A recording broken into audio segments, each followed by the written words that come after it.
हम सब तैयार भेल छली और बारिश में देख लियो बारिश भ रहल छै। बारिश के कारण जे छै शूटिंग रुक गेल छै। अहों सब के नहीं बारिश भ रहल है तो अहों सब कमेंट के माध्यम से बताओ जे बारिश भ रहल है कि नहीं भ रहल है अहाँ सब के नहीं।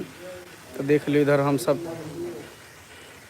तैयार भ क एकदम रेडी भ क बैसल छलौं, तैयार भेल छलौं, लेकिन बारिश भ रहल, बारिश के कारण जे है शूटिंग कनी रुक गेल छै और कलाकार सबसे मिलावे जा रहल छी।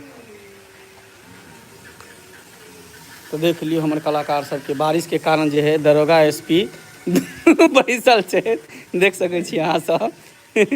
एगो दरोगा, एगो एसपी हवलदार है, एगो चौकीदार है। तो बारिश के कारण देख लियो बैसल छै सब आदमी।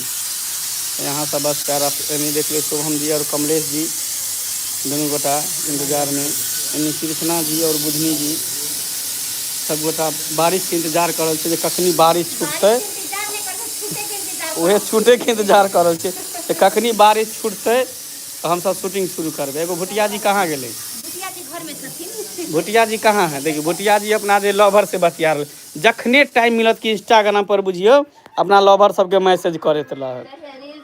देखलिए तो अहाँ सब बनल रहू, देख सकै छियै। तो बनल रहू अहाँ सब हमरा ई यूट्यूब चैनल पर प्यार आशीर्वाद दया दृष्टि अहाँ सब देने रहियो। तो बनल रहू अहाँ सब। फिर नया वीडियो लगे बहुत जल्द या लाइव ही आप तो लाइव में यहाँ सब बनल रहू, प्यार आशीर्वाद दया दृष्टि देने रहियो, सपोर्ट करते रहियो और अहाँ सब दया दृष्टि देने रहियो। तो देख लियो नी हम घर में आ चुकल छी और ये घर में हम सब रहे छी, आराम करे छी, विश्राम करे छी। अहाँ सब बनल रहू हमारे यूट्यूब चैनल पर मंगला ऑफिशियल पर।